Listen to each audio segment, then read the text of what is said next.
Welcome back. Tonight marks the fifth night of Hanukkah. Today is the fourth day. This year, families are celebrating the Jewish holiday a bit differently, like all of us. Rabbi Yosef Kanefsky joins us now. He's the rabbi for David-Judea, a modern Orthodox congregation. First off, Rabbi, good morning and thanks for joining us. Good morning. It's my pleasure. Thank you for inviting me. Well, of course, Hanukkah is the festival of lights, but with everything going on around us, what do you tell your congregants about how to find light and something to celebrate this year? I guess all things are relative. Right.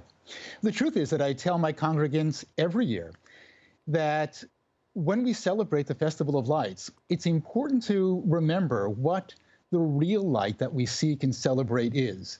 The lights of Hanukkah themselves, of getting together, families together, are sustaining and important. But the real light in this world is the light that the book of Proverbs calls God's light, and that's the light that is radiated by human souls. Human souls that see anxiety and rush in with an ear that hears and a heart that feels, that see sorrow and rush to bring comfort, that see pain and rush to bring healing. These are the lights. These are human souls that God calls his lights in this world. You know, my wife is a teacher, and I see day in and day out the way that she is revamping curricula and developing new materials so that she can teach her students in this crazy, challenging year. And across all professions and in all walks of life, there are people, there are souls that are lights in this way.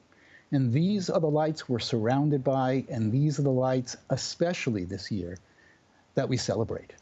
Rabbi, usually at Hanukkah, I'm sure people would either come to temple and then go home, and you might just go through in passing. Do you find that in an odd way, this is a year of connecting more closely because you're reaching out so aggressively to talk to people who might normally just pass by? Well, this year is so unique in the sense that we are actively discouraging the very thing that we always want to have happen in a normal year. We're actively discouraging people from gathering socially, from lighting candles together outside their immediate households, because this is what we need to do this year, the primacy of health and life. And at the same time, we're getting very creative, and I'm sure Jews all over the world are getting very creative, getting people together virtually, simultaneously lighting candles from their own homes, singing together as best we can from their own homes. And people are reaching out and gathering in this way with people far, far away across oceans and continents that would otherwise be impossible. And in a certain way, this is one of those things that's probably going to stick. It's a nice silver lining as we look at things. Now, what can the story of Hanukkah teach us, especially this year? Yeah. Well, the story of Hanukkah is really a story about determination. You know, the heroes of the story, the Maccabees, had a struggle in front of them for dignity and for freedom, but they were outmatched, and they were outnumbered, and surely someone must have said to them, why bother starting? Why waste your time?